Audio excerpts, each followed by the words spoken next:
আবুল জাহেদকে আহত অবস্থায় দেখে সবাই চমকে উঠল। কপাল বেয়ে তার রক্ত ঝরছে। একজন দৌড়ে গেল বাড়ির ভেতরে ফার্স্ট এইড বক্স আনতে। লিখন কিছু সময়ের জন্য থমকালো। আবুল জাহেদের কপাল ব্যান্ডেজ করার পর তাকে একটা চেয়ারে বসতে দেওয়া হলো। হেমলতা লাঠিতে এক হাতে বর দিয়ে স্বাভাবিকভাবে দাঁড়িয়ে আছেন। লিখন প্রশ্ন করল, কি হয়েছিল? আপনি ওনাকে আঘাত করলেন কেন? হেমলতা বললেন, এই অসভ্য লোক আজ 4 দিন ধরে মাঝরাতে এখানে ঘুরঘুর করে। তার উদ্দেশ্য খারাপ। লিখন আর চোখে পদ্মজাকে দেখল। এরপর আবুল জাহেদকে প্রশ্ন করল, উনি যা বলছেন সত্যি? আবুল জাহেদ গমগম করে উঠল, আমি আজই প্রথম এসেছি এখানে, ঘুম আসছে না, তাই হাঁটতে হাঁটতে এদিকে চলে এসেছি। হুট করে উনি আক্রমণ করে বসলেন। হেমলতা প্রতিবাদ করেন দৃঢ় কণ্ঠে, মিথ্যে বলবেন না একদম।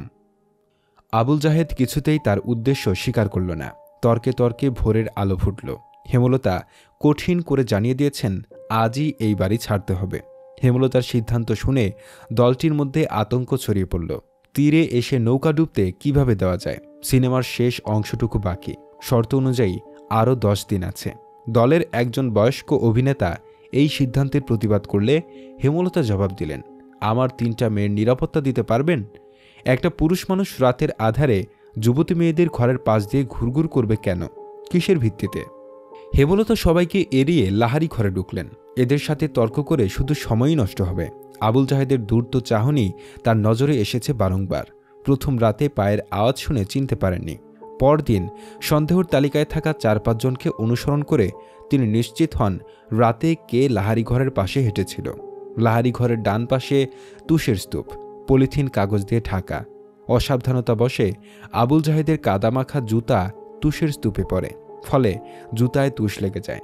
এরপর দিন হেমলতা বাড়ির বারান্দায় জুতোজোড়া দেখতে পান। তুষ বাড়ির আর কোথাও নেই। তিনি ব্যস্ত হয়ে তুষের স্তূপের কাছে এসে দেখেন একজোড়া জুতোর ছাপ।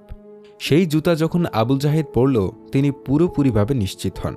শুটিং দলটার এর মধ্যে একটা হাহাকার লেগে গেল। বেশ কিছুক্ষণ নিজেদের মধ্যে আলাপ আলোচনা চলল। এরপর সবাই মোর্শেদকে ধরল। বিনিময়ে তারা আরও টাকা দিতে রাজি। হেমলতার ধমকের ভারে তখন চুপ হয়ে গেলেও টাকার কথা শুনে মোর্শেদের চোখ দুটি জলজল করে উঠল। ঘরে এসে হেমলতার সাথে দুমদুমার ঝগড়া লাগিয়ে দিলেন। হেমলতা কিছুতেই রাজি হননি। শেষ অবধি তিনি নিজের সিদ্ধান্তে অনড় থাকতে পারলেন না। দলের কিছু ভালো মানুষের অনুরোধ ফেলতে গিয়ে তিনি অস্বস্তি বোধ করছিলেন। 10 দিনের বদলে 5 দিনের সময় দেন। হেমলতা স্বস্তিতে নিঃশ্বাস ফেলেন। ভাগ্যিস কোনো ঘটনা ঘটার আগে ব্যাপারটা খোলাসা হয়েছে। বেশ গরম পড়েছে আজ। মুন্নাকে পাশে নিয়ে পদ্মজা পাটিতে বসে আছে। মনোযোগ দিয়ে মুন্নাকে শিখাচ্ছে কাকে কি ডাকতে হবে। আমায় ডাকবি বড় আপা, পূর্ণাকে ছোট আপা, আর প্রেমা তো সমান সমান, তাই প্রেমা ডাকবি। দুজন মিলেমিশে থাকবি, বুঝেছিস? হ, বুঝছি। আম্মাকে তুইও আম্মা ডাকবি। আমাদের আম্মা আব্বা আজ তোরও আম্মা আব্বা, বুঝছিস? মুন্না বিজ্ঞ স্বরে বলল, হ, বুঝছি।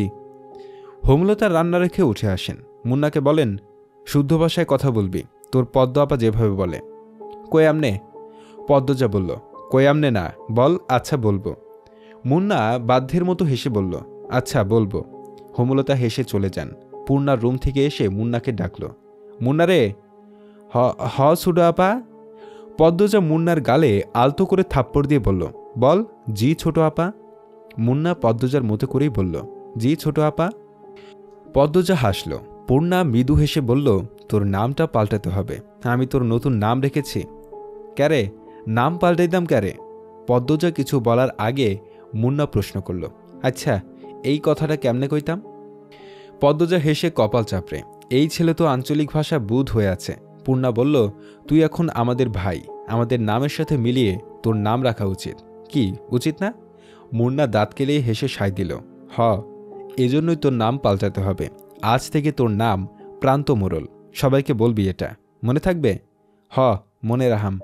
বল, আচ্ছা মনে রাখব। আচ্ছা মনে রাখব। দুপুর গড়াতেই হাজেরা আসলো। সাথে নিয়ে এসেছে বানোয়াট গল্প আর বিলাপ। ইশারা ইঙ্গিতে সে লাউ চাচ্ছে। মোর্শেদ গতকাল সব লাউ বাজারে তুলেছেন। গাছে আর একটা ছিল। ঘরে চিংড়ি মাছ আছে। প্রান্ত লাউ দিয়ে চিংড়ি খাবে বলে ইচ্ছে প্রকাশ করেছে। হেমলতা হাসি মুখে শেষ লাউটা নিয়ে এসেছেন। এখন আবার হাজেরারও চাই। কেউ কিছু চাইলে হাতে থাকা সত্ত্বেও হেমলতা ফিরিয়ে দেননি। আজও দিলেন না। তিনি হাজেরাকে হাসি মুখে লাউ দিলেন। হাজেরা সন্তুষ্টি প্রকাশ করে চলে গেল। পদ্মজা মায়ের দিকে অসহায় চোখে তাকায়। প্রান্ত এই বাড়িতে এসে প্রথম যা চাইল তাই পেল না। মনের উপর নেতিবাচক প্রভাব পড়বে না তো? হেমলতা পদ্মজার দৃষ্টি বুঝেও কিছু বললেন না। প্রান্তকে ডেকে কোলে বসান। ছেলেটাকে দেখতে বেশ লাগছে। দুপুরে তিনি গোসল করিয়েছেন। মনে হয়েছে কোনো ময়লার স্তূপ পরিষ্কার করা হচ্ছে। জন্মদাতার মৃত্যু প্রান্তের উপর বিন্দুমাত্র প্রভাব ফেলল না। এজন্যই কেউ অবাক হয়নি। বাপ ছেলের শুধু রাতেই একসাথে থাকা হতো। অনেক রাত প্রান্ত একা থেকেছে। এইটুকু ছেলে কত রাত ভয় নিয়ে কাটিয়েছে। হেমলতা আদুরু কণ্ঠে বললেন, একটা গল্প শোনাই, শুনবি? হুনাও। পদ্মজা প্রান্তের ভাষার ভুল ধরিয়ে দিল। হুনাও না, বল, শোনাও আম্মা। প্রান্ত মাথা কাত করে। এরপর হেমলতাকে বলল, শোনাও আম্মা। আম্মা ডাকটা শুনে হেমলতার বুক বিশুদ্ধ ভালো লাগায় ছেয়ে গেল। তিনি কণ্ঠে ভালোবাসা ঢেলে বললেন, আমাদের একদিন মরতে হবে, জানিস তো? হ। জান্নাত জাহান্নামের কথা কখনো কেউ বলেছে? প্রান্ত মাথা দুই পাশে নাড়াল। কেউ শোনায়নি। হেমলতা এমনটা সন্দেহ করেছিলেন। প্রান্ত এ সম্পর্কে জানে না। তিনি ধৈর্য নিয়ে সুন্দর করে জান্নাত জাহান্নামের বর্ণনা দিলেন। জান্নাতের বর্ণনা শুনে প্রান্তের চোখ দুটি জ্বলজ্বল করে উঠল। প্রশ্ন করল হাজারটা। হেমলতাকে জানায় সে জান্নাতে যেতে চায়, জাহান্নামে যেতে চায় না। হেমলতা বললেন, আচ্ছা এখন গল্পটা বলি, মন দিয়ে শুনবি। প্রান্ত মাথা কাত করে হ্যাঁ সূচক সম্মতি দিল। হেমলতা বলতে শুরু করলেন, একজন মহিলা একা থাকতো বাড়িতে। না, দুটি ছেলে মেয়ে আছে, খুব ছোট ছোট, খুব অভাব তাদের। ছোট একটা জায়গায় মাটির ঘর। ঘরের সামনে শখ করে একটা লাউ চারা লাগায়।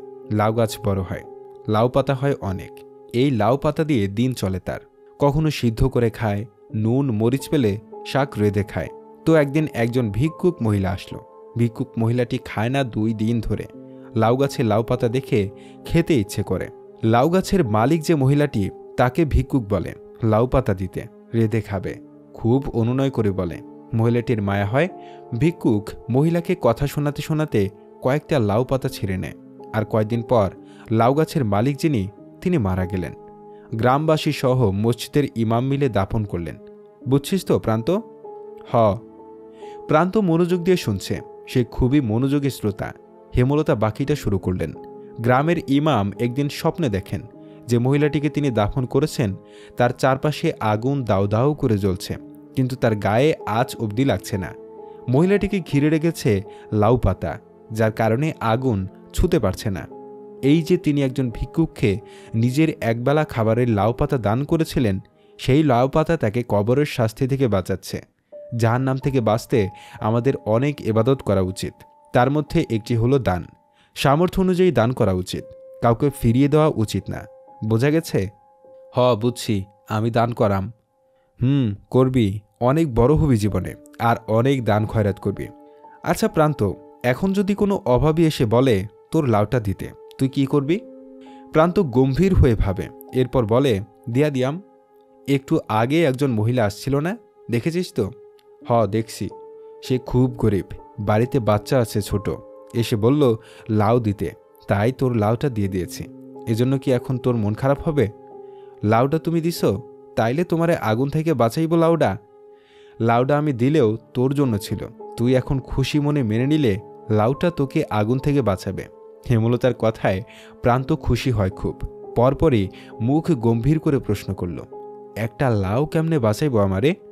প্রান্ত নিষ্পাপ কণ্ঠে প্রশ্নটা শুনে হেমলতা, পদ্মজা, পুনরা হেসে উঠল। পদ্মজা বলল, কয়টা পাতা অনেকগুলো হয়ে মহিলাকে বাঁচিয়েছিল, তেমন একটা লাউ অনেকগুলো হয়ে তোকে বাঁচাবে। প্রান্ত একটার পর একটা প্রশ্ন করেই যাচ্ছে। হেমলতা হেসে হেসে তার উত্তর দিচ্ছেন। পদ্মজার হুট করেই প্রান্তের থেকে চোখ সরে হেমলতার উপর পড়ে। মা হাসলে সন্তানদের বুকে যে আনন্দের ঢেউ ওঠে তা কি জানেন? পদ্মজার আদর্শ তার মা। সে তার মায়ের মতো হতে চায়। 5 দিন শেষ। শুটিং দলের মধ্যে খুব ব্যস্ততা। সবকিছু গোছানো হচ্ছে।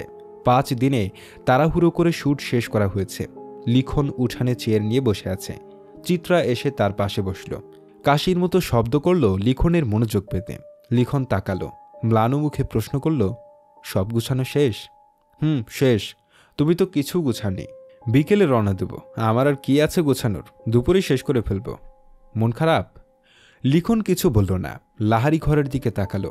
দৃষ্টিতে শূন্যতা, কিছু ফেলে যাওয়ার বেদনা, বুকের বাঁ পাশে চিনচিন করা ব্যথা।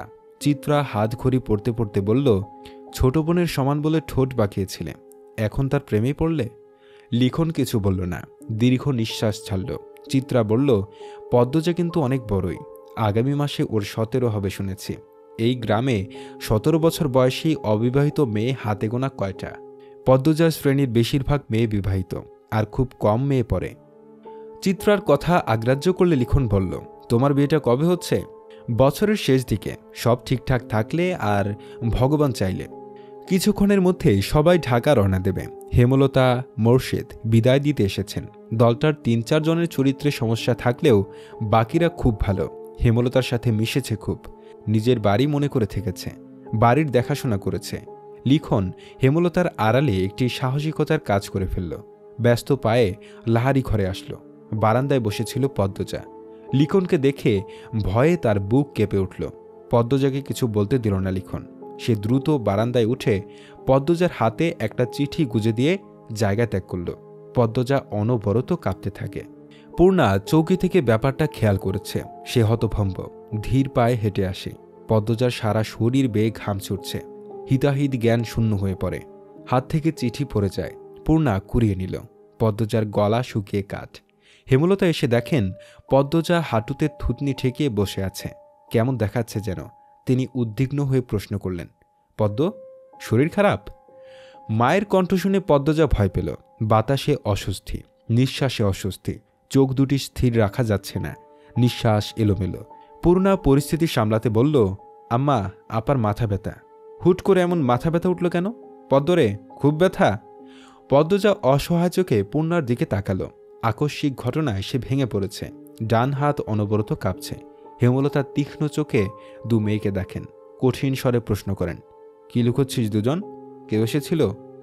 মায়ের প্রশ্নে পদ্মজার চেয়ে পূর্ণা বেশি ভয় পেল। হাতের চিঠিটা আরও শক্ত করে চেপে ধরল। কি লেখা আছে না পড়ে এই চিঠি হাতছাড়া করবে না সে।